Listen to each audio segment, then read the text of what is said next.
नमस्कार साथियों। आज बात करेंगे राजस्थान कला संस्कृति का एक महत्वपूर्ण जो टॉपिक रहेगा। आज अपना टॉपिक का नाम है राजस्थानी साहित्य एवं रचनाएं। तो साथियों, इस टॉपिक को क्या है, हम कम टाइम में अच्छी तरह रिवाइज करेंगे और यहाँ से जो भी प्रश्न बन सकते हैं उन पर क्या है अपन विशेष ध्यान देंगे। और साथियों, आप किसी भी प्रतियोगी परीक्षा की तैयारी कर रहे हो, अगर राजस्थान कला संस्कृति का अध्ययन करेंगे तो पाएंगे कि आपके सिलेबस में राजस्थानी साहित्य एवं रचनाओं से संबंधित एक ना एक प्रश्न आपकी परीक्षा में पूछा जाता है। तो साथियों, बात करते हैं टॉपिक को लेकर। तो सबसे पहले बात करेंगे राजस्थानी साहित्य की प्राचीनतम रचना। अगर आपसे पूछ लिया जाए कि राजस्थानी साहित्य की प्राचीनतम रचना कौन सी थी, तो आपको आंसर देना होगा भरतेश्वर बाहुबली गौर। और इसके लेखक कौन थे? वज्रसेन सूरी। कौन थे? वज्रसेन सूरी। बात करती है इसकी रचना वज्रसेन सूरी के द्वारा कब की गई? 1168 में। और इसमें क्या है, इसमें भरत व बाहुबली के मध्य हुए युद्ध का वर्णन है। और इसकी भाषा कैसी है? मारू गुर्जर। समतोलेख वाली प्रथम राजस्थानी रचना। साथियों, इस प्रकार के प्रश्न आपसे पूछ लिए जाते हैं कि वह रचना जिसमें समतोलेख वाली प्रथम राजस्थानी रचना किसे कहा जाता है, यानी भरत बाहुबली रास। सीधा सीधा आपकी परीक्षा में कई बार प्रश्न पूछ लिया गया है कि भरतेश्वर बाहुबली के लेखक कौन है? वज्रसेन सूरी। और भरत बाहुबली रास के लेखक कौन है? शालिभद्र सूरी। तो दोनों राइटरों के नाम आपको विशेष रूप से ध्यान रखनी है। और साथियों, भाषा में रचित रास परंपरा में प्रथम और सर्वाधिक पाठ खंड वाला काव्य है ये। तो इन दोनों के बारे में आपको ध्यान रखना होगा। और जो पहला पॉइंट मैंने आपको बताया है कि राजस्थानी साहित्य की प्राचीनतम रचना कौन सी थी, तो यह कौन सी थी? भरतेश्वर बाहुबली गौर। और इसके लेखक थे वज्रसेन सूरी। तो यह बातें आपको ध्यान रखनी है। और जो भी प्रश्न आपसे परीक्षा में बन सकता है उसको मैं आपको पीले कलर से स्पेशल तरीके से हाईलाइट कर कर आपका ध्यान खींचने का कार्य करूंगा। अब बात करते हैं वचनिका शैली की प्रथम सशक्त रचना कौन सी थी। तो आपको बताना होगा कौन सी थी? अचलदास खींचरी वचनिका। ज्यादातर परीक्षाओं में यह प्रश्न पूछा जाता है कि अचलदास खींचरी वचनिका के लेखक कौन थे? शिवदास गार्डन। और यह क्या है? चारण साहित्य में गद्य शैली की प्रथम रचना है। आपसे यह प्रश्न भी परीक्षा में पूछा जा सकता है कि चारण साहित्य में गद्य शैली की प्रथम रचना, तो आपको जवाब देना होगा अचलदास खींचरी वचनिका, जिसके लेखक कौन थे? शिवदास गार्डन। उसके बाद आपको ध्यान रखना होगा राजस्थानी भाषा का प्रथम उपन्यास कौन सा था? कनक सागर। और कनक सागर के लेखक कौन थे? शिवचंद्र भरतिया। और राजस्थानी भाषा का द्वितीय उपन्यास कौन सा था? चाचा। और इसके लेखक कौन थे? श्री नारायण अग्रवाल। क्योंकि कनक सागर के बारे में कई परीक्षाओं में पूछ लिया गया है कि राजस्थानी भाषा का प्रथम उपन्यास कौन सा था? कनक सागर, जिसके लेखक कौन थे? शिवचंद्र भरतिया। तो आपको द्वितीय उपन्यास भी पूछा जा सकता है जिसका नाम था चाचा। और इसके लेखक कौन थे? श्री नारायण अग्रवाल। उसके बाद आपको नेक्स्ट पॉइंट ध्यान रखना है कि राजस्थानी भाषा का प्रथम नाटक, यह भी परीक्षा में पूछ लिया गया है। कौन सा? केसर विलास। और केसर विलास के लेखक कौन थे? शिवचंद्र भरतिया। और राजस्थानी भाषा की प्रथम कहानी तो कौन सी थी? विश्राम प्रवास। और इसके लेखक भी कौन थे? शिवचंद्र भरतिया। साथियों, अगर आपसे पूछा जाए कि राजस्थानी भाषा का प्रथम उपन्यास, प्रथम नाटक और प्रथम कहानी के लेख को लिखने का श्रेय किसे दिया जाता है, तो शिवचंद्र भरतिया को दिया जाता है। तो आपको तो यह ध्यान रखना है कि प्रथम नाटक कौन सा था? केसर विलास। प्रथम कहानी कौन सी थी? विश्राम प्रवास। और इन दोनों के लेखक कौन थे? शिवचंद्र भरतिया। अब बात करते हैं नेक्स्ट। तो आपको ध्यान रखना होगा स्वतंत्रता काल के बाद राजस्थानी भाषा का प्रथम उपन्यास, यानी हमने राजस्थानी भाषा का प्रथम उपन्यास तो देख लिया, लेकिन आपसे इस प्रकार पूछा जा सकता है कि स्वतंत्रता काल के बाद का राजस्थानी भाषा का प्रथम उपन्यास कौन सा था? आभे पटकी। और इसके लेखक कौन थे? श्रीलाल नथमल जोशी। और आधुनिक राजस्थानी भाषा की प्रथम काव्य कृति कौन सी थी? तो आधुनिक राजस्थानी भाषा की प्रथम काव्य कृति कौन सी थी? बादली। और इस बादली के लेखक कौन थे? चंद्र सिंह बिरकाली। तो साथियों, आपको ध्यान रखना होगा आबे पटके के लेखक कौन से थे? श्रीलाल नथमल जोशी। और बादली के लेखक कौन थे? चंद्र सिंह बिरकाली। उसके बाद बात करते हैं किसके बारे में कि राजस्थानी साहित्य के प्रमुख कितने भाग थे? 5। जिसमें सबसे पहले अपन देखते हैं जैन साहित्य, उसके बाद देखेंगे अपन चारण साहित्य को। तो जैन धर्म पर आधारित साहित्य था इसमें, और पद्य व गद्य शैली में रचित था। जैन आचार्यों, श्रावकों, यतियों, मुनियों द्वारा रचित साहित्य। कौन सा साहित्य? जैन साहित्य। यह सामान्य सी जानकारी है, यहाँ से ऐसा कोई भी परीक्षा में प्रश्न नहीं बनेगा। चारण साहित्य की बात करें तो चारण जाति के कवियों द्वारा लिखा गया साहित्य। अधिकांश कौन सी शैली में? पद्य शैली में। तो इसकी शैली आपको विशेष रूप से ध्यान रखनी है। जैन साहित्य की पद्य व गद्य शैली, चारण साहित्य की पद्य शैली। गद्य शैली चारण साहित्य की प्रथम रचना कौन सी थी? अचलदास खींचीरी वचनिका। और साथ ही वीर रसात्मक काव्य कृति में रचित कौन सा साहित्य? चारण साहित्य। तो यह तो एक सामान्य सी जानकारी थी। जहां से भी आपकी परीक्षा में ऑब्जेक्टिव प्रश्न बनेगा, प्रश्न बनने की संभावना होगी, उसको मैं आपको 2-3 बार रिपीट कर कर बताने का कार्य करूंगा। अब बात करते हैं नेक्स्ट ब्राह्मण साहित्य को लेकर। किसको? ब्राह्मण साहित्य को लेकर। तो ब्राह्मण कवियों द्वारा लिखा गया साहित्य, जैसे उदाहरण रणमल छंद, बीसल देव रासो, हमीर रायण, कानड़ देव प्रबंध। तो साथियों, यह कौन से साहित्य के अंदर आते हैं? ब्राह्मण साहित्य। लेकिन आपसे ऐसा कुछ नहीं पूछा जाएगा। आपसे तो क्या परीक्षा पूछेगा? रणमल छंद के लेखक कौन थे? बीसल देव रासो के लेखक कौन थे? हमीर रायण किसकी किसकी कृति है? कानड़ देव प्रबंध के लेखक कौन थे? इस प्रकार के परीक्षा में आपसे प्रश्न पूछे जाते रहे हैं। अब बात करते हैं संत साहित्य को। तो भक्ति आंदोलन के दौरान सगुण निर्गुण संतों द्वारा लिखा गया साहित्य। अधिकांश यह साहित्य पद्य में शैली में उपलब्ध है। कौन सा? संत साहित्य। उसके बाद बात करते हैं लोक साहित्य। तो सामान्य जन लोगों के द्वारा लोक शैली में रचित साहित्य। लोक गाथाओं, प्रेम कहानियों, कहावतों, लोक वाद्यों यानी लोक नाट्यों आदि के रूप में उपलब्ध है। कौन सा साहित्य? लोक साहित्य। तो यह तो सारी सामान्य सी जानकारी थी इन साहित्य के बारे में कि राजस्थानी साहित्य को कितने भागों में बांटा गया है? 5। यह 5 का अंक आपको अच्छे से ध्यान रखना है। और पांचों के नाम आपसे पूछ लिए जा सकते हैं कि राजस्थानी साहित्य के प्रमुख 5 भाग कौन कौन से थे। ABC, CBD इस प्रकार नाम दे दिए जाएंगे और ऑप्शन में इस प्रकार के ऑप्शन दे दिए जाएंगे। तो आपको सभी के नाम ध्यान रखने हैं। अब बात करेंगे साथियों राजस्थानी साहित्य की प्रमुख विधाओं के बारे में, जिसमें बात करेंगे अपन ख्यात के बारे में, वंशावली के बारे में, रासों के बारे में, दवावेद क्या था, वचनिका, वात, प्रकाश, बरस्या, विगत व बेली व ख्यात के बारे में। इन सभी के बारे में एक एक करके अपन बात करेंगे। तो सबसे पहले बात करते हैं किसके बारे में? ख्यात साहित्य के बारे में। किसके बारे में? ख्यात साहित्य के बारे में। तो इसके बारे में आपको ध्यान रखना है, इतिहास परक ग्रंथ यानी इस साहित्य में तत्कालीन शासकों की स्थिति, मान मर्यादा और वंशावली का चित्रण किया गया है। किसमें? ख्यात साहित्य में। उदाहरण देखेंगे हम मूढ़ोत नेड़सी यानी मूढ़ोत नेड़सीरी ख्यात। आपसे पूछा जाएगा कि मूढ़ोत नेड़सीरी ख्यात के लेखक कौन थे? मूढ़ोत नेड़सी। और ये मूढ़ोत नेड़सीरी ख्यात किससे संबंधित है? तो यह क्या है? मारवाड़ के शासकों की क्या है? वंशावली।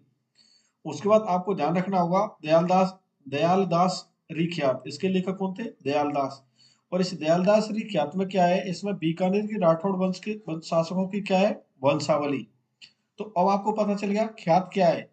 तो ख्यात साहित्य क्या है? इतिहास परक ग्रंथ। इसमें क्या है? तत्कालीन शासक की स्थिति, मान मर्यादा और वंशावली का चित्रण किया जाता है। जिसमें हमने 2 उदाहरण देखे, मूढ़ोत नेड़सीरी ख्यात और उसके बाद देखा हमने दयालदास ख्यात। तो यहाँ से आपको क्या ध्यान रखना है कि दयालदास ख्यात के लेखक कौन थे? दयालदास। मूढ़ोत नेड़सी ख्यात के लेखक कौन थे? मूढ़ोत नेड़सी। और इसमें क्या मिलता है? मारवाड़ के शासकों की वंशावली। और इसमें मिलता है बीकानेर की राठौड़ों की वंशावली मिलती है। किसमें? दयालदास ख्यात में। और ख्यात साहित्य क्या था? इतिहास परक ग्रंथ थे। यह बात आपको अच्छे से ध्यान रखनी है। अब बात करते हैं वंशावली साहित्य को लेकर। वंशावली साहित्य के बारे में सभी को पता है कि इसमें राजवंश या वंश की वंशावली का विस्तृत रूप से उल्लेख होता है। किसमें? वंशावली साहित्य में। और इसमें उदाहरण देखेंगे राठौड़ों की वंशावली व राजपूतों की वंशावली। उसके बाद बात करते हैं वात साहित्य को लेकर। ये काफी परीक्षा में प्रश्न पूछा गया है बात के बारे में। तो बात का अर्थ क्या होता है? कहानी या कहने से है। ऐतिहासिक, पौराणिक, प्रेम परक लोक गाथाओं का वर्णन किया जाता है। किसके माध्यम से? वात साहित्य के माध्यम से। उसके बाद बात करते हैं नेक्स्ट प्रकाश साहित्य के बारे में। किसके बारे में? प्रकाश साहित्य। किसी वंश या व्यक्ति विशेष की प्रमुख घटना एवं उपलब्धियों पर प्रकाश डालने वाली साहित्य की रचनाओं को क्या कहा जाता है? प्रकाश। जैसे राज प्रकाश, पाव प्रकाश व उदय प्रकाश। तो प्रकाश साहित्य के बारे में आपको पता चल गया। अब बात करते हैं किसके बारे में? वचनिका के बारे में। किसके बारे में? वचनिका के बारे में। तो यह गद्य पद्य शैली की तुकांत रचनाएं होती थी। किसकी? गद्य पद्य शैली की तुकांत रचनाएं होती थी। कौन सी? वचनिका। इसको हाईलाइट इसलिए कर रहा हूं क्योंकि अब काफी बार परीक्षा में पूछा गया है वचनिका क्या है। मुख्यतः अपभ्रंश राजस्थानी भाषा में लिखी जाती है। क्या? वचनिका। उसके बाद बात करते हैं मरस्या को लेकर कि मरस्या क्या था। तो किसी व्यक्ति के मरणोपरांत लिखा गया ग्रंथ क्या कहलाता है? मरस्या, जिसमें उस व्यक्ति की चारित्रिक गुणों का क्या है? उल्लेख होता है। अब बात करते हैं दवावेद के बारे में। तो उर्दू फारसी भाषा में रचित ग्रंथ किसी की प्रशंसा दोहों के रूप में की जाती है। किसमें? दवावेद में। उसके बाद बात करते हैं विगत। तो यह क्या है? इतिहास परक ग्रंथ है। जैसे मारवाड़ परगनारी विगत, इसके लेखक कौन थे? मूढ़ोत नैडसी। और इसी मारवाड़ परगनारी विगत को क्या कहा जाता है? इसे कहा जाता है राजस्थान का गजेटियर। किसे कहा जाता है? मारवाड़ परगनारी विगत को, जिसके लेखक कौन थे? मूढ़ोत नैडसी।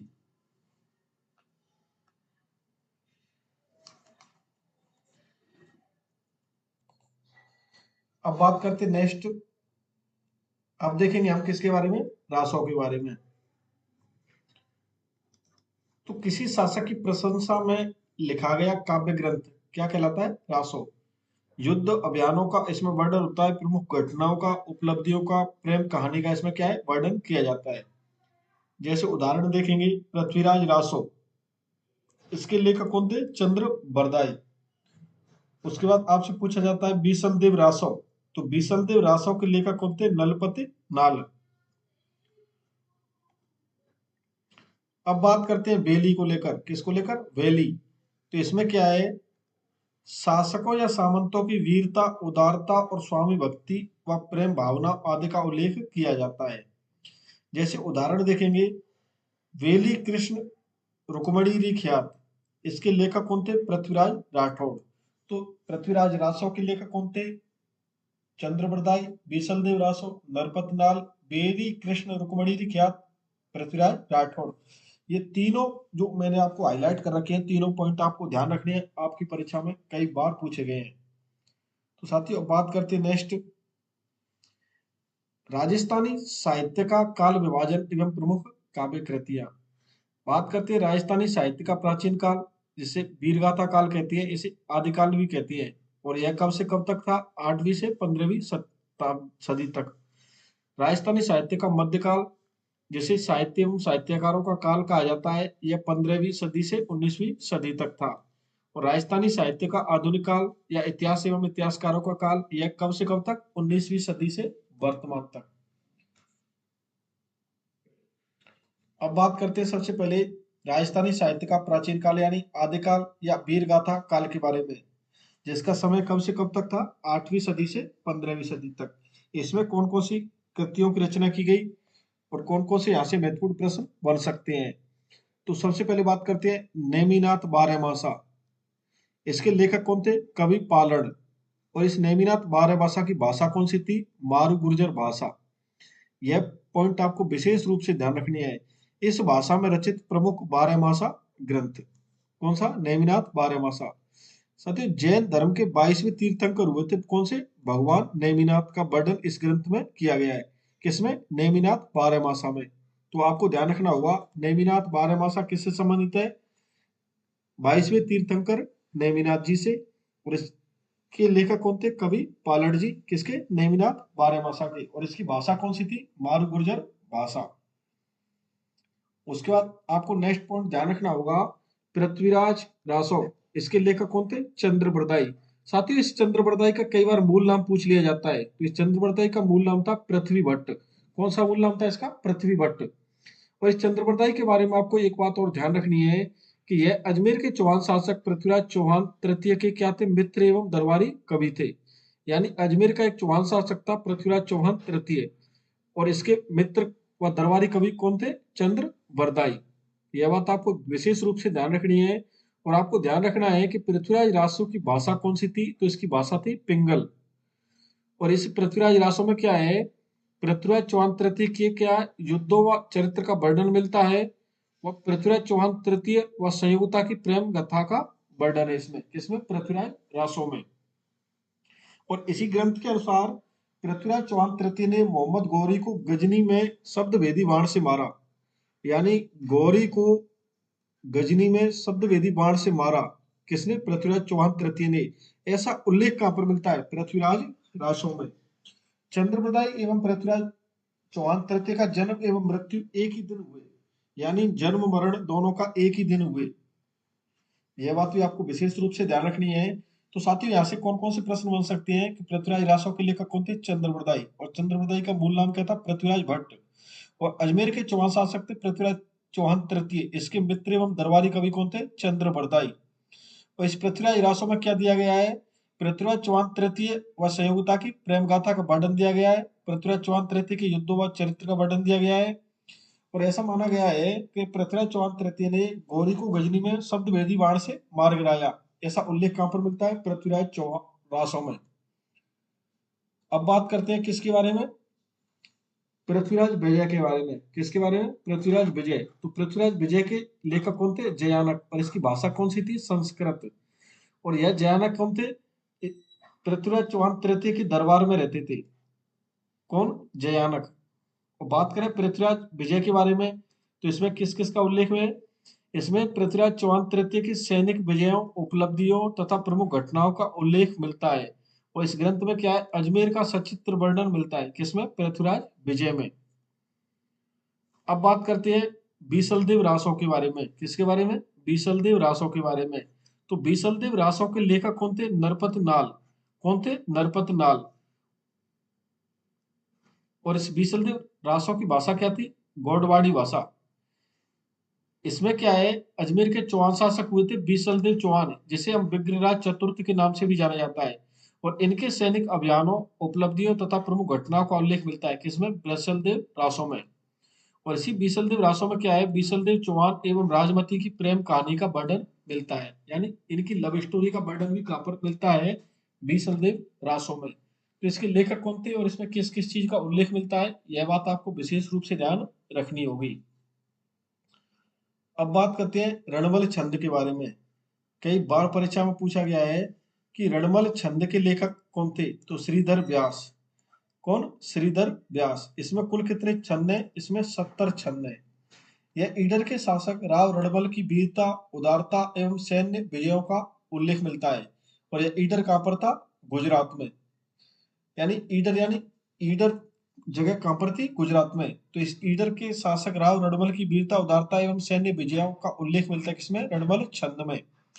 आपको तो विशेष रूप से एक चीज ध्यान रखनी है, रणबल छंद के लेखक कौन थे, श्रीधर व्यास। और इसमें कुल कितने छंद है, इसमें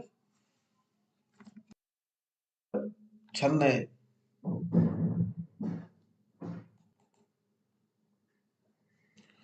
अब बात करते हैं अचलदास खींचीरी बचनिका। किसके बारे में, अचलदास खींचीरी बचनिका के बारे में। इसके लेखक कौन थे, शिवदास गार्डर। और गद्य शैली में चारण साहित्य की प्रथम रचना कौन सी, अचलदास खींचीरी बचनिका। और शिवदास गार्डर गागरोड़ के शासक अचलदास खींची के दरबारी कवि थे। यह शिवदास गार्डर थे जो गागरोड़ का एक शासक हुआ था, अचलदास खींची इसके क्या थे, दरबारी कवि थे। बात करते हैं गद्य पद्य शैली की तुकांत रचना कौन सी, अचलदास खींचीरी बचनिका। और इसकी भाषा क्या थी, डिंगल।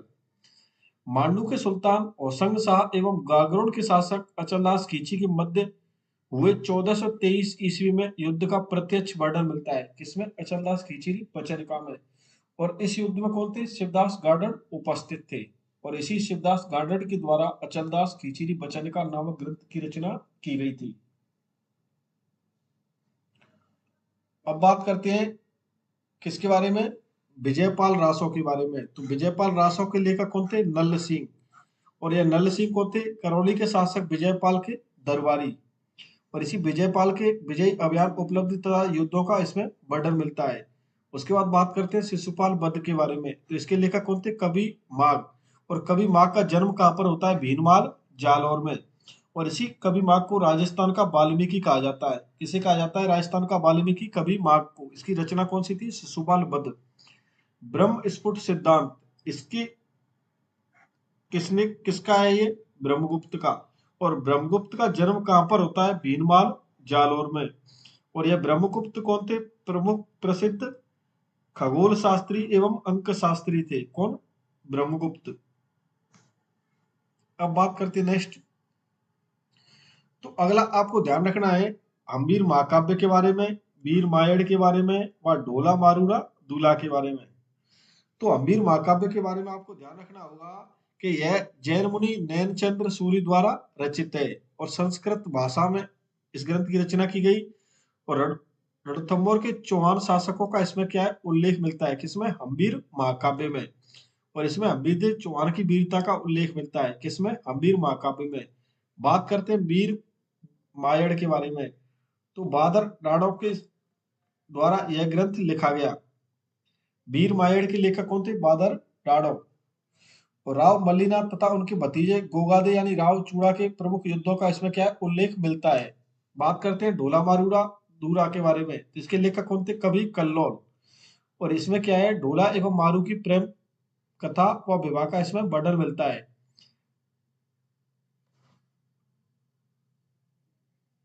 यह सभी बात आपको प्रमुख रूप से ध्यान रखनी होगी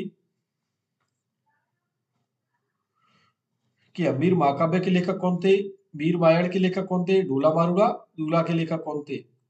अब बात करते हैं साथियों किसके बारे में? राजस्थानी साहित्य का मध्यकाल यानी साहित्य एवं साहित्यकारों के काल के बारे में, जिसकी समय था 15वीं सदी से 19वीं सदी का समय। तो सबसे पहले देखते हैं पद्मनाभ के बारे में। किसके बारे में? पद्मनाभ के बारे में। यह जालौर के शासक अखिराज के दरबारी कवि थे और इनके प्रमुख ग्रंथ का नाम है कानड़देव प्रबंध। कानड़देव प्रबंध क्या था? यह ब्राह्मण साहित्य का भाग है। और इस कानड़देव प्रबंध में 1311 में हुए युद्धों का वर्णन है। किसमें? कानड़देव प्रबंध में।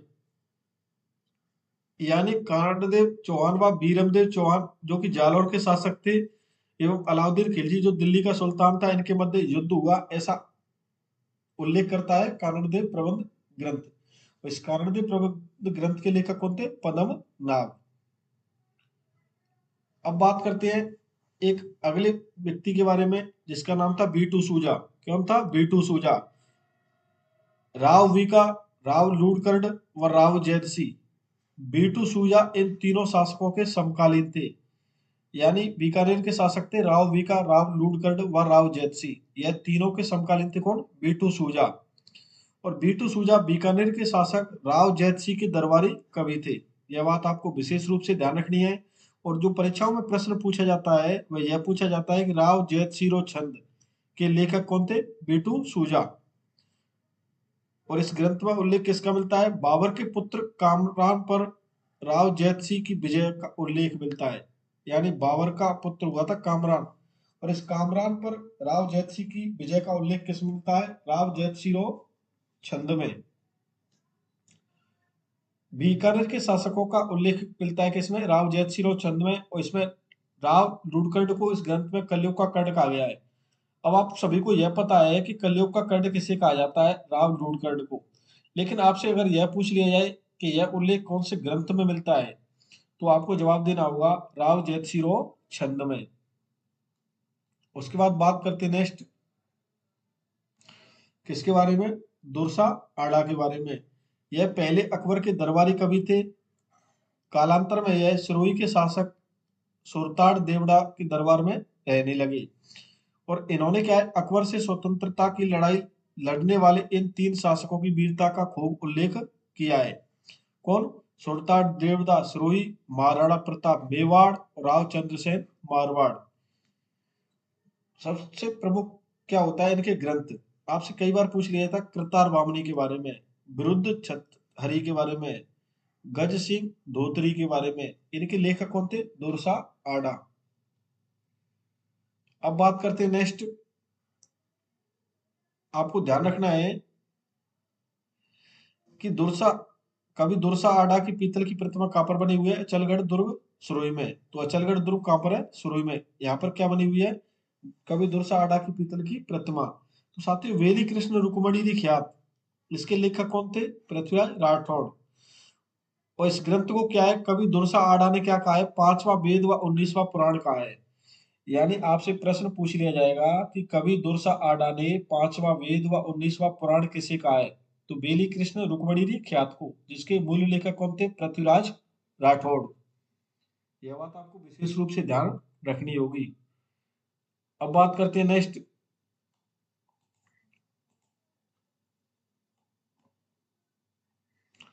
किसके बारे में? कवि वाकीदास के बारे में। तो यह मारवाड़ के शासक थे महाराजा मानसिंह। उनके क्या है? दरबारी कवि एवं मित्र थे कौन? कवि वाकीदास।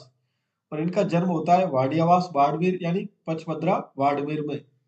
यह राजस्थान के प्रथम कवि थे जिन्होंने अंग्रेजों के विरुद्ध चेतावनी के गीत लिखे। आपसे प्रश्न परीक्षा में पूछ लिया जाएगा कि राजस्थान के प्रथम कवि जिन्होंने अंग्रेजों के विरुद्ध चेतावनी के गीत लिखे कौन थे? कवि वाकीदास। वाकीदास की ग्रंथावली के लेखक कौन थे? तो आप सभी को पता चलेगा नाम से, कौन? वाकीदास। साथियों चेतावनी रा गीत, वाकीदास री ख्यात, भूरजाल भूषण, दस्तार बावनी, कुकवी बत्तीसी, नीति मंजूरी, मानज सोममंडन, इन सभी के लेखक कौन थे? कवि वाकीदास। अब बात करते हैं किसके बारे में? अबुल फजल के बारे में। किसके बारे में? अबुल फजल के बारे में। तो अकबर के दरबारी कवि एवं नवरत्नों में से एक थे और इनका जन्म होता है नागौर में, यानी यह नागौर के निवासी थे। अबुल फजल और फैजी दोनों भाई थे, यह बात भी आपको ध्यान रखनी है। और यह अबुल फजल के बारे में ध्यान रखना है कि यह शेख मुबारक खां के पुत्र थे। इनका ग्रंथ आपको ध्यान रखना होगा अकबरनामा, जिसे आईने अकबरी कहा जाता है, और इसकी भाषा थी फारसी। और यह आईने अकबरी क्या है? अकबर की आत्मकथा। भारतीय भाषाओं में मारवाड़ी भाषा भी सम्मिलित किया गया। किसमें? आईने अकबरी में। दक्षिण भारत में जहांगीर यानी सलीम के इशारे पर वीर सिंह बुंदेला ने अबुल फजल की हत्या कर दी। आपको ध्यान रखना होगा कि जहांगीर के इशारे पर वीर सिंह बुंदेला ने किसकी हत्या की थी? अबुल फजल की। अबुल फजल की हत्या किसने की? वीर सिंह बुंदेला ने। किसके इशारे पर? जहांगीर के इशारे पर। तो आपको ध्यान रखना है अबुल फजल के बारे में, यह अकबर के दरबारी एवं नवरत्नों में से एक था और इनका जन्म होता है नागौर में। और यह फेजी का तो पुत्र था, फेजी का तो भाई था, लेकिन शेख मुबारक खां के क्या थे? पुत्र। कौन? अबुल फजल।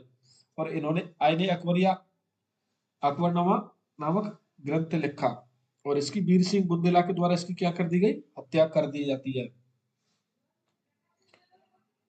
अब बात करते हैं किसके बारे में? पृथ्वीराज राठौड़ के बारे में। किसके बारे में? पृथ्वीराज राठौड़ के बारे में।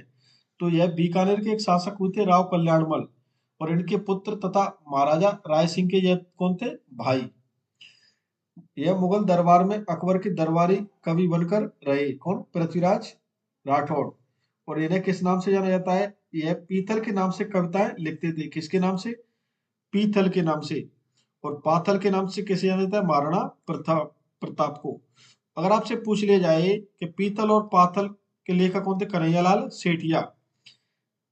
पृथ्वीराज राठौड़ और महाराणा प्रताप के मध्य संवाद का वर्णन है पीथल और पाथल में। तो पीतल और पाथल के लेखक कौन थे? कन्हैयालाल सेठिया। अब बात करते हैं नेक्स्ट कि अकबर ने पृथ्वीराज राठौड़ को गागरोन दुर्ग जागीर में दिया था। और इनका एक प्रमुख ग्रंथ है वेली कृष्ण रुक्मणी ख्यात। कौन सा? वेली कृष्ण रुक्मणी ख्यात, जिसे कवि दुर्सा आडा ने पांचवा वेद व 19वां पुराण बताया है। और इसकी भाषा थी डिंगल भाषा और 305 पदों का एक काव्य खंड है और यह श्रृंगार रस पर आधारित है। यह भगवान कृष्ण और रुक्मणी के विवाह का वर्णन है। साथियों आपको पूछ लिया जाए कि डिंगल का हेरोज किसे कहा जाता है, यानी डिंगल का हेरोज के नाम से किसे जाना जाता है? पृथ्वीराज राठौड़ को। तो आपको कौन कौन सी बातें ध्यान रखनी है? एक तो आपको यह ध्यान रखना है कि बेली कृष्ण रुक्मणी ख्यात के लेखक कौन थे? पृथ्वीराज राठौड़। और कवि दुर्सा अडा ने से पांचवा वेद व 19वां पुराण बताया है। और डिंगल का हेरोज किसे कहा जाता था? पृथ्वीराज राठौड़ को। यह सारी बातें आपको ध्यान रखनी है। उसके बाद बात करते हैं दसम भागवत दूला, गंगा लहरी, कल्लाजिरी कुंडलिया, वसत देवराड़त, दशरथ, रावणन, वेली कृष्ण रुक्मणी ख्यात, यह सभी किन की रचनाएं थी? पृथ्वीराज राठौड़ की। अब बात करते हैं गिरधर आसिया के बारे में। तो गिरधर आसिया के बारे में आपको ध्यान रखना होगा, सगत रासो या सगत सिंह रासो के लेखक कौन थे? गिरधर आसिया। साथियों, अब मैं आपको वही बातें बताऊंगा जो आपसे परीक्षा में प्रश्न पूछ लिया जा सकता है या पूछ लिया गया है। बाकी आपको स्क्रीन पर सामान्य से जानकारी लिखी हुई दिखाई दे रही होगी, आप उसे अच्छे से देख लें। बात करते हैं दूधा बिसराल के बारे में। इनका ग्रंथ था राठौड़ रतन सिंह री बेली। जैतारण यानी पाली के शासक थे रतन सिंह राठौड़ व मुगलों के मध्य हुए युद्ध का इसमें वर्णन है। तो आपको तो ग्रंथ के नाम और राइटर का नाम ध्यान रखना होगा सीधा सीधा। अब बात करते हैं कवि जोधराज के बारे में। तो कवि जोधराज के बारे में आपको एक चीज ध्यान रखनी है, हम्बीर रासों के लेखक कौन थे? कवि जोधराज। उसके बाद बात करते हैं दलपत विजय के बारे में। तो दलपत विजय का आपको ग्रंथ ध्यान रखना है खुमाड़ रासो। कौन सा? खुमाड़ रासो। तो खुमाड़ रासो के लेखक कौन थे? दलपत विजय। आपकी स्क्रीन पर जो भी अन्य सामान्य जानकारी आपको दिखाई दे रही है, आप उसे अच्छे से एक बार पढ़ लें, लेकिन मैं आपको वही बताऊंगा इस क्लास के माध्यम से जो आपसे परीक्षा में प्रश्न पूछा जा सकता है या पूछ लिया गया है। तो बात करते हैं मूढ़ोत नेडसी के बारे में। किसके बारे में? मूढ़ोत नेडसी के बारे में। तो यह मारवाड़ के शासक जसवंत सिंह प्रथम के क्या थे? दरबारी कवि एवं इतिहासकार थे। और मुंशी देवी प्रसाद ने मूढ़ोत नेडसी को राजपूताने का अबुल फजल कहा है। तो मूढ़ोत नेडसी को राजपूताने का अबुल फजल किसने कहा है? मुंशी यानी देवी मुंशी प्रसाद के द्वारा। और इनके प्रमुख ग्रंथों के नाम आपको ध्यान रखने हैं, मूढ़ोत नेडसी ख्यात और मारवाड़ रा परगनारी विगत, जिसे राजस्थान का गजेटियर भी कहा जाता है।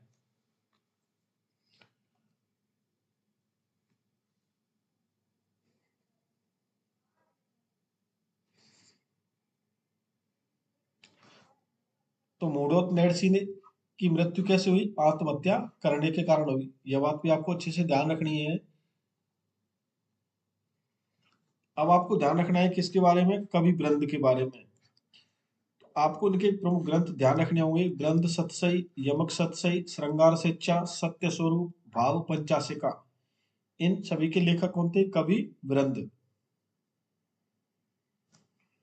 वचन का किशनगढ़ महाराजा रूप सिंगरी, इसके लेखक भी कौन थे? कवि वृंद। अब बात करता हूं नेक्स्ट वीरवान रत्नू के बारे में। किसके बारे में? वीरवान रत्नू के बारे में। इनके प्रमुख ग्रंथों के नाम आपको ध्यान रखने हैं। राज रूपक के लेखक कौन थे? वीरवान। सूरज प्रकाश, भागवत प्रकाश, एकाक्षरी नाम माला, इन सभी के लेखक कौन थे? वीरवान रत्नू। बात करता हूं नेक्स्ट अगला माधव सिंह ददवाड़िया के बारे में। किसके बारे में? माधव सिंह ददवाड़िया के बारे में। इनका प्रमुख ग्रंथ आपको ध्यान रखना है रामरासो। कौन सा? रामरासो। कि रामरासो के लेखक कौन थे? माधव सिंह ददवाड़िया। हमीरजान रत्नू के बारे में भी आपको ध्यान रखना होगा इनके प्रमुख ग्रंथों को लेकर। हमीरनामा, लखपत पिंगल, चाणक्य नीति, भरतरी शतक, भागवत दर्पण, गुड़ पिंगल प्रकाश, देसल देसलजीरी वचनिका, इन सभी के लेखक कौन थे? हमीरदान रत्नू। किसके बारे में बात करते हैं नेक्स्ट? बीटू मेहा के बारे में। इनके प्रमुख ग्रंथ ध्यान रखने होंगे आपको, पाबूरा छंद, पाबूजीरा छंद, गोगाजीरा रसावला, करडीजीरा छंद, चांदाजीरा वेल, इन सभी के लेखक कौन थे? बीटू मेहा। बात करते हैं ईसरदास बारठ के बारे में। इनका प्रमुख ग्रंथ आपको ध्यान रखना होगा हाला झालारी कुंडलिया, इसके लेखक कौन थे? ईसरदास बारठ। हरिरस, इसके लेखक भी कौन थे? ईसरदास बारठ। अब बात करता हूं गांडड़ पसायत के बारे में। इनके प्रमुख दो ग्रंथ आपको ध्यान रखने होंगे कि राव रिडमल रो रूपक व गुड़ जोत धायड़, इनके दो प्रमुख ग्रंथ थे। इन दोनों के आपको नाम देकर आपसे राइटर का नाम पूछा जा सकता है, तो आपको विशेष रूप से ध्यान रखना है। अब बात करता हूं केशव दास गांडड़ के बारे में। तो इनके बारे में आपको इनके प्रमुख ग्रंथ ध्यान रखने होंगे। गजगुड़, रूपक, बंध, राव अमर सिंह रा दुहा, विवेक वार्ता, छंद, गोरखनाथ, इनके प्रमुख ग्रंथों के नाम आपको ध्यान रखने हैं। अब बात करते हैं कवि कुशल लाभ के बारे में। तो इनके प्रमुख ग्रंथों के नाम पिंगल शिरोमणि, ढोला मारवाड़ी री चौपाई, मोदनबल चौपाई, इनके ग्रंथ आपको ध्यान रखने हैं। बात करते हैं दयालदास सिडायच के बारे में। किसके बारे में? दयालदास सिडायच के बारे में। इनके प्रमुख ग्रंथों के नाम अच्छे से देख लेना।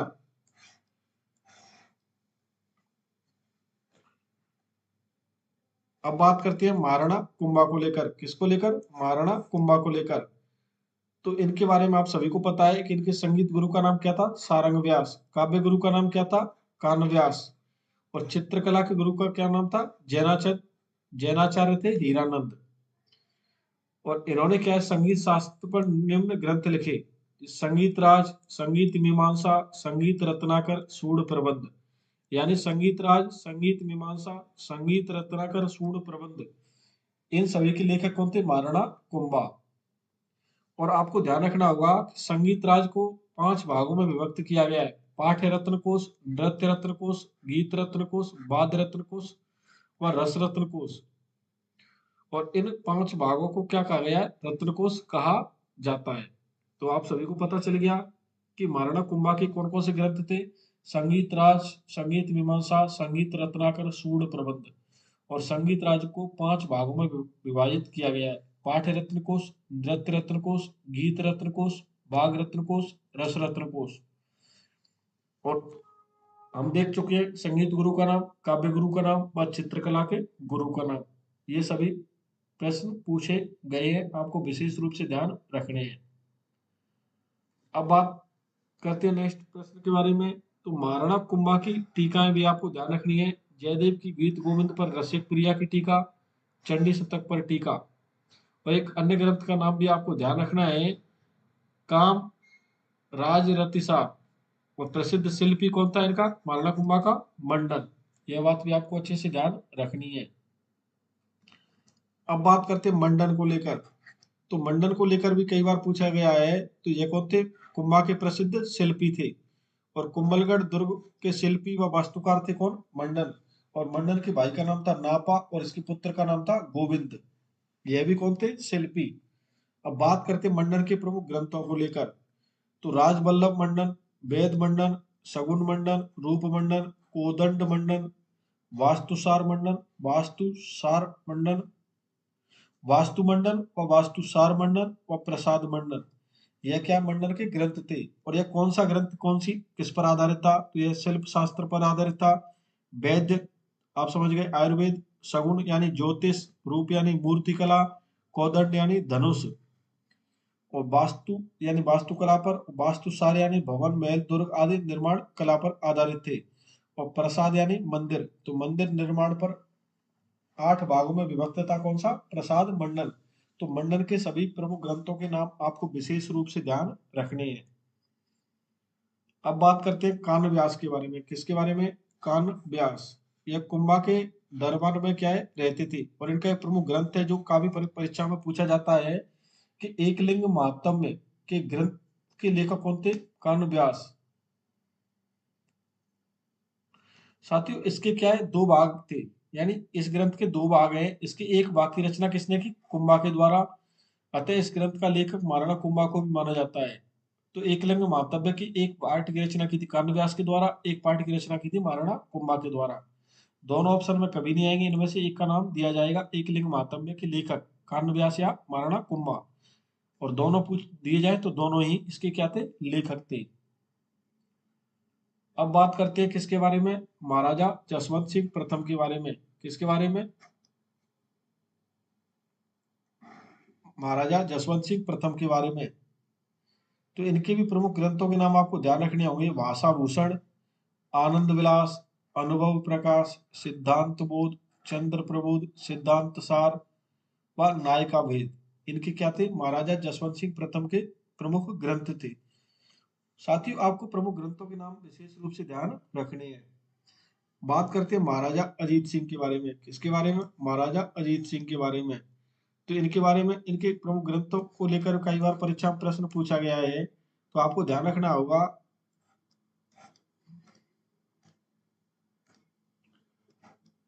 गज उद्धार, भावर वही, गुड़सार, दुर्गा वासा पाठ किसके ग्रंथ थे? महाराजा अजीत सिंह के। अब बात करते हैं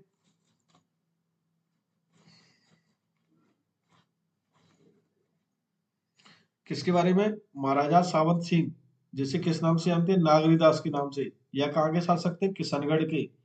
और यह भगवान की कृष्ण की भक्ति में लीन हो गए और कहां पर चले गए? वृंदावन। और अपना नाम बदल कर क्या रखा? नागरीदास। और यह क्या है? नागर समुच्चय के नाम से क्या है? प्रसिद्ध कविताएं लिखते थे। कौन? महाराजा सावंत सिंह। उसके बाद बात करते हैं राजा बुद्ध सिंह के बारे में। इनका एक प्रमुख ग्रंथ था नेह तरंग। साथियों, यह राजा बुद्ध सिंह थे, वह कहाँ के शासक थे? बूंदी के शासक थे। और इनका एक प्रमुख ग्रंथ था नेह तरंग। तो नेह तरंग के लेखक कौन थे? राजा बुद्ध सिंह। बात करते हैं नेक्स्ट कवि चंद्रशेखर के बारे में। कवि चंद्रशेखर के दो प्रमुख ग्रंथ ध्यान रखने होंगे, हम्मी रट और सुरजन चरित्र। इसके दो प्रमुख ग्रंथ थे। अब बात करते हैं पद्मावत के बारे में। तो पद्मावत के लेखक होते मलिक मोहम्मद जायसी। और यह शेरशाह सूरी के दरबारी थे। कौन? मलिक मोहम्मद जायसी। और पद्मावत की रचना किसके समय की गई? शेरशाह सूरी के काल में की गई थी। और इसमें साथ ही 303 में जो रावण रतन सिंह व अलाउद्दीन खिलजी के मध्य युद्ध हुआ था, उसका क्या है इसमें वर्णन है। और इसमें पोमचा वस्त्र का भी वर्णन मिलता है। किसमें? पद्मावत में। अब बात करते हैं राजस्थानी साहित्य का आधुनिक काल यानी इतिहासकारों के काल के बारे में। तो इसमें सबसे पहले व्यक्ति देखते हैं कवि सूर्यमल मिश्रण। कौन? कवि सूर्यमल मिश्रण के बारे में। तो आधुनिक राजस्थानी काव्य के नवजागरणों के पुरोधा कहा जाता है इन्हें। और आधुनिक काल में डिंगल परंपरा के प्रथम व अंतिम कवि कौन थे? कवि सूरमल मिश्रण। अब इनकी सामान्य जानकारी, जन्म, माता व पिता का नाम कोई विशेष रूप से याद नहीं रखना है, लेकिन यह दरबारी कवि किसके थे? तो यह बूंदी के शासक राम सिंह के दरबारी कवि थे। कौन? कवि सूरमल मिश्रण। और आपको ध्यान रखना होगा, डॉक्टर सुनीत कुमार चटर्जी ने कहा है कि सूरमल मिश्रण अब एक अपने काव्य और कविता ले ऑफ लास्ट मिनिस्ट्रल बना गए तथा स्वयं लास्ट ऑफ जेंट्स बने। यानी यह तो एक फैक्ट दिया रखा है, लेकिन आपको तो यह ध्यान रखना है कि कवि सूरमल मिश्रण थे वह आधुनिक काल में डिंगल परंपरा के प्रथम और अंतिम कवि थे तथा यह बूंदी के शासक राम सिंह के दरबारी कवि थे। और इनका जन्म होता है हरणागांव बूंदी में। और इनके प्रमुख ग्रंथ, वंश भास्कर के बारे में आपको ध्यान रखना होगा। किसके बारे में? वंश भास्कर के बारे में। और इस ग्रंथ को क्या है पूर्ण करने का श्रेय किसे जाता है? दत्तक पुत्र मुरारी दान को दिया जाता है। यह बात भी आपको विशेष रूप से ध्यान रखनी है। साथियों, आपको ध्यान रखना है इसकी भाषा कैसी थी? डिंगल। और महाभारत के समान यह ग्रंथ बड़ा है, अतः इसे विश्वकोशीय ऐतिहासिक ग्रंथ भी कहा जाता है। और खानवा के युद्ध तथा राजस्थान में मराठों के आक्रमण का वर्णन भी किसमें मिलता है? इसी ग्रंथ में मिलता है। किसमें? वंश भास्कर में। जिसके लेखक कौन थे? कवि सूरमल मिश्रण। अब बात करते हैं वीर सतसई के बारे में। वीर सतसई भी इनका ही प्रमुख ग्रंथ था। तो वीर सतसई के लेखक भी कौन थे? कवि सूरमल मिश्रण। और यह कौन सी भाषा में लिखा गया है? डिंगल भाषा में और वीर रसात्मक शैली में रचित ग्रंथ है। और 1857 क्रांति के दौरान यह लिखा गया था। कौन सा? वीर सतसई। और यह अन्य एक छोटी छोटी जानकारी है इसके बारे में। किसके बारे में? वीर सतसई के बारे में।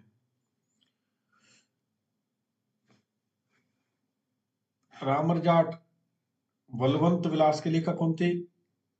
कवि सूरमल मिश्रण। धातु रूपावली छंद मयूख कवि सूरमल मिश्रण द्वारा रचित है। यह ग्रंथ भी आपको ध्यान रखने होंगे।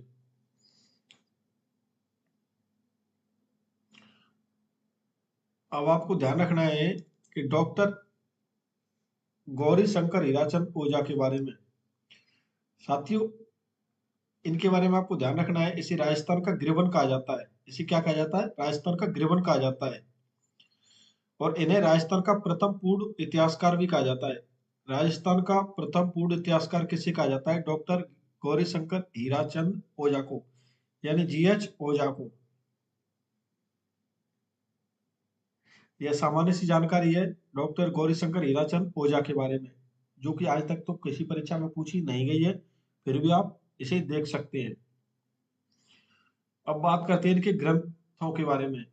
तो इनके ग्रंथों को लेकर जरूर कई बार परीक्षा में प्रश्न पूछ लिया जाता है कि भारतीय प्राचीन लिपिमाला के लेखक कौन थे? सोलंकियों का प्राचीन इतिहास, राजपूताने का प्राचीन इतिहास, नागरी अंक और अक्षर। और यह 6वें और 7वें नंबर पर भी इनके द्वारा ही दो पुस्तकें लिखी गई हैं। तो ज्यादातर परीक्षा में कौन सा प्रश्न पूछा गया है? भारतीय प्राचीन लिपिमाला के लेखक कौन थे? तो आपको ध्यान रखना है डॉक्टर जीएच ओझा। इन्होंने नैणसीरी ख्यात और नागरी पिचाड़ी पत्रिका का संपादन किया। किसने? जीएच ओझा ने। और इनका निधन कब हो गया? 17 अप्रैल 1947 को। तो यह तो थी जीएच ओझा के बारे में। अब बात करते हैं कन्हैयालाल सेठिया के बारे में, जहां से आपकी परीक्षा में कई बार परीक्षा में प्रश्न पूछ लिए जाते हैं। तो कन्हैयालाल सेठिया के बारे में यह जन्म बता रखा है और उन्हें कौन कौन से पुरस्कार मिल चुके हैं, यह सामान्य सी जानकारी है। लेकिन कन्हैयालाल सेठिया की पुस्तकों से प्रश्न पूछा जाता है, उसके ग्रंथों से प्रश्न पूछा जाता है। तो उन्हें कौन कौन से पुरस्कार मिले, आप यहाँ से देख सकते हैं। अब बात करते हैं, ये रहा प्रमुख रचनाएं। तो धरती धौरारी, पीतल और पाथल, बनफूल, मीजर, लीलटास, हेमाड़ी, मायड्रो हेलो, काको कोडरो, लीक लीक लिकाडो। यह सभी प्रमुख रचनाएं किसकी हैं? तो आपको ध्यान रखना होगा कन्हैयालाल सेठिया की। और कन्हैयालाल सेठिया जी का प्रथम काव्य संग्रह कौन सा है? तो बनफूल। इस मीजर के बारे में अभी रीट में परीक्षा में प्रश्न पूछा गया है, मीजर। तो ज्यादातर विद्यार्थियों को नहीं पता थी, लेकिन आप को जानकारी होनी चाहिए कन्हैयालाल सेठिया की प्रमुख पुस्तकें व प्रमुख रचनाएं कौन कौन सी थी। तो आपको यह सभी ध्यान रखनी है कि धरती धौरारी, पीतल और पाथल, बनफूल, मीजर, लीलटास, हेमाड़ी, मायड्रो हेलो, काको कोडरो व लीक लिकाडो। और कन्हैयालाल सेठिया जी का भी देहांत कब हो चुका है? 2008 में।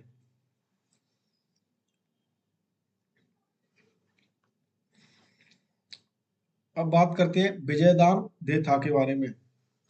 तो विजयदान देथा के बारे में आपको ध्यान रखना होगा, इनके उपनाम बिज्जी, लोक कथाओं का शेक्सपियर, राजस्थान का शेक्सपियर के नाम से जाना जाता है विजयदान देथा को।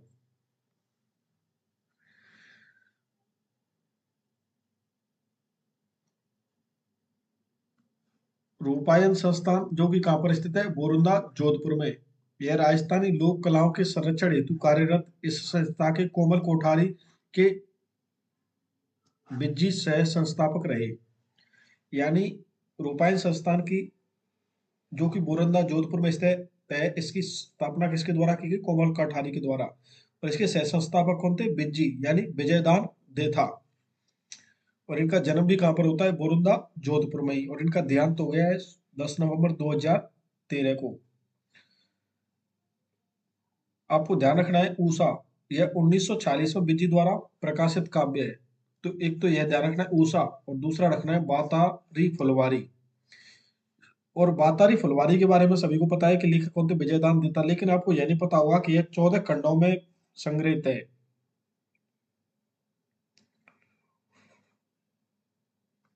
और साथ ही बिज्जी के काव्य कथाओं पर बनी प्रमुख फिल्में चरणदास चोर, परिणति, दुविधा व पहेली, और कब बनी और किन्होंने बनाई, उनके नाम दे रखे हैं, आपको ध्यान रखने होंगे। आपको तो ध्यान रखना है ऊषा और बातारी फुलवारी। और बातारी फुलवारी कितने भागों में विभाजित है? 14 खंडों में विभाजित है। और चरणदास चोर, परिणति, दुविधा व पहेली, यह काव्य कथाएं किसकी हैं? तो आपको बताना होगा विजयदान देता की। और इनके उपनाम ध्यान रखने हैं। और उपायन संस्थान कहाँ पर स्थित है? बोरुंदा, जोधपुर में। यह बात आपको विशेष रूप से ध्यान रखनी है। और नेक्स्ट आपको ध्यान रखना है कि सपन प्रिय विजयदान देता की लोक कथाओं का संग्रह भारतीय ज्ञानपीठ ने इस नाम से प्रकाशित किया। किस नाम से? सपन प्रिय के नाम से। और डी डिलेमा, यह कहानियों का अंग्रेजी अनुवाद है। यानी विजयदान देता की कहानियों का अंग्रेजी अनुवाद किस नाम से जाना जाता है? डी डिलेमा के नाम से। और साथियों विजयदान देता को कौन कौन से पुरस्कार दिए गए, यस पुरस्कारों की लिस्ट दे रखी है। अगर आपसे इन फ्यूचर कभी पूछ लिया जाए कि उन्हें पद्मश्री कब दिया गया, 2007 में। इसी प्रकार सभी पुरस्कारों की डेट और पुरस्कारों के नाम आपको ध्यान रखने हैं। अब बात करते हैं नेक्स्ट किसके बारे में, प्रमुख साहित्य रचनाओं के बारे में। विजयदान देता की प्रमुख साहित्यिक रचनाएं: बापू के 3 हत्यारे, बातारी फुलवारी, अनोखा पेड़, चौधराई की चतुराई, सतन प्रिया, मेदार मेरा दर्द कोई न जाने, महामिलन, यह क्या है? उपन्यास है, प्रिय मृणाल, रूह, अलेखू हिटलर, और टीडोराव 1965 में रचित पुस्तक जो जेब में रखी जा सकती थी, कौन सी? टीडोराव। यह सभी किसकी थी? विजयदान देता की। अब बात करती है श्री लाल नथमल जोशी के बारे में। किसके बारे में? श्री लाल नथमल जोशी। इनका एक प्रमुख उपन्यास आपको ध्यान रखना होगा, आभे पटकी। यह आजादी के बाद उपन्यास परंपरा का आरंभ इसी उपन्यास से माना जाता है, किसी आभे पटकी से। और साथ ही इनके प्रमुख अन्य उपन्यास आपको ध्यान रखने होंगे, धोरा धोरारो धोरी, और एक बादड़ी रो पीन। और इनका एक उपन्यास है विधवा विवाह का मुद्दा उठाया। यानी इन्होंने क्या है, इस उपन्यास में आवे पटकी में क्या है, विधवा विवाह का मुद्दा उठाया था। तो श्री लाल नथमल जोशी के बारे में आपको 3-4 बातें ध्यान रखनी है कि इनके प्रमुख उपन्यास ध्यान रखनी है, आवे पटकी, धोरा रो धोरी, व एक बादड़ी रो वीन। और श्री नथमल जोशी का जन्म कहाँ पर होता है? बीकानेर में। और इनकी कहानियों के नाम अगर आपसे पूछ लिया जाए, व अन्य रचनाओं के नाम, तो आपको ध्यान रखने होंगे, वाड़ती, परंडोली कवारी, मोला याड़ी लाड़ी। और इनकी अन्य रचना कौन कौन सी थी? सरडागत, मेहंदी, कनर व गुलाब। किसकी? नथमल जोशी की। अब बात करते हैं कर्नल जेफ स्टोड के बारे में। तो कर्नल जेफ स्टोड के बारे में आपको ध्यान रखना होगा, राजस्थान के इतिहास के जनक किसे कहा जाता है? कर्नल जेफ स्टोड को। और घोड़े वाले बाबा के नाम से किसे जाना जाता है? कर्नल जेम्स टॉड को। तो कर्नल जेम्स टॉड के बारे में यह आपको अन्य सामान्य जानकारी दिखाई दे रही है, लेकिन यहाँ से किसका नाम पूछ लिया गया है? गुरु का। इनके गुरु का नाम था यति ज्ञानचंद्र, जो कि मांडलगढ़ भीलवाड़ा के निवासी थे। कौन? कर्नल जेम्स टॉड के गुरु कौन थे? यति ज्ञानचंद्र, जो कि कहाँ के थे? मांडलगढ़ भीलवाड़ा के निवासी थे। यह कर्नल जेम्स टोड की यात्राएं दे रखी हैं। इनका जन्म कब हुआ, तो यह भारत में कब आए, यह पूछा जा सकता है। 1798 में। सर्वप्रथम कहाँ पर आए? बंगाल में। और राजस्थान में कब आए? 1806 में। और सर्वप्रथम कहाँ पर आए? मांडलगढ़ भीलवाड़ा में। और यह मेवाड़ और हाड़ौती की पॉलिटिकल एजेंट बनकर आए थे 1806 में। साथियों कर्नल की उपाधि इन्हें किसके द्वारा दी गई? ईस्ट इंडिया कंपनी द्वारा इन्हें 1813 में पंजाब में किसकी उपाधि दी गई? कर्नल की उपाधि दी गई। किसे? कर्नल जेम्स टॉड को। और इंग्लैंड वापसी कब हुए? 1822 में। और इनका देहांत कब हो जाता है? 18 नवंबर 1835 में। तो यह किसके बारे में बात की? कर्नल जेम्स टॉड के बारे में। साथियों आपको दो चीज ध्यान रखनी होगी कि annals and antiquities of Rajasthan कब लिखी गई? 1829 में। व the central and western Rajput state of India, यह कब लिखी गई? 1832 में। किसके द्वारा लिखी गई? तो कर्नल जेम्स टॉड के द्वारा। यानी इन दोनों का पुस्तकों का संपादन का कार्य किसने किया? विलियम क्रुक के द्वारा किया गया। और राजस्थान, रजवाड़ा और राजस्थान आदि शब्दों का उल्लेख किया कर्नल जेम्स टॉड ने। राजस्थान में कोई छोटा सा राज्य ऐसा ना हो जहां थर्मोपोली जैसी रणभूमि ना हो और लियोनार्डस जैसा वीर पैदा नहीं हुआ हो। यह कथन किसका है? कर्नल जेम्स टॉड का। साथियों शौर्य और बलिदान के लिए यूरोप की थर्मोपोली जैसी कोई रणभूमि नहीं है, लेकिन राजस्थान में पग पग पर वीरों की हड्डियां धूमिल है और पग पग पर थर्मोपोली है। यह किसने कहा? कर्नल जेम्स टॉड ने। साथियों हल्दी घाटी का युद्ध होता है 1576 में। इसे मेवाड़ की थर्मोपोली का युद्ध के नाम से जाना जाता है। दिवेर का युद्ध कब हुआ? 1582 में। इसे मेवाड़ का मैराथन कहा गया।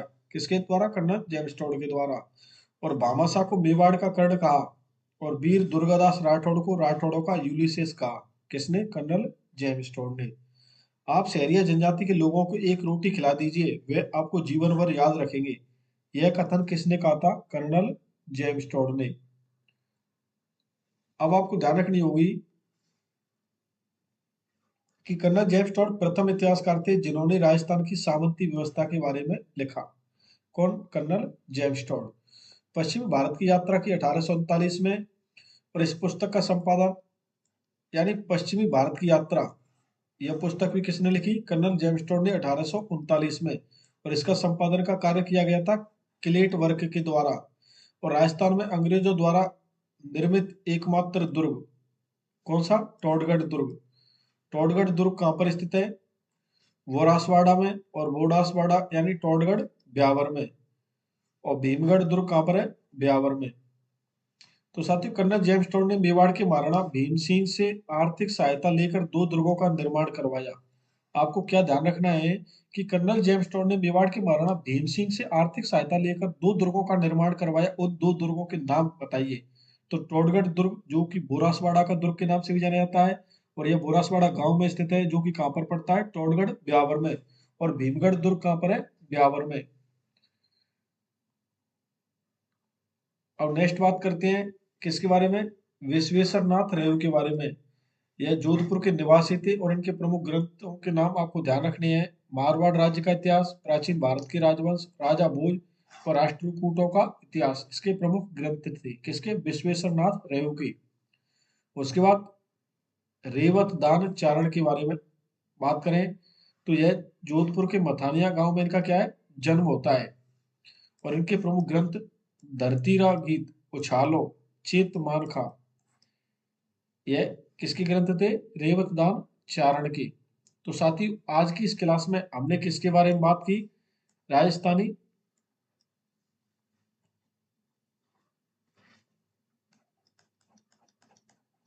साहित्य को लेकर।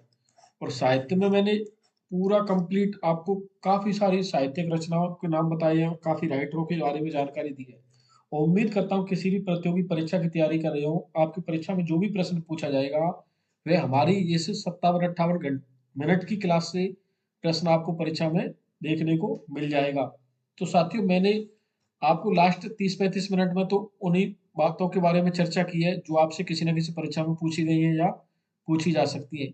जैसे इस एक स्लाइड से कम 5 प्रश्न पूछे गए, जैसे हल्दीघाटी का युद्ध 1576, मेवाड़ की थर्मोपोरी, मेवाड़ का मैराथन, मेवाड़ का कर्ण, राठौड़ों का यूलिसेस, यह सभी प्रश्न किसी न किसी परीक्षा में पूछे गए हैं।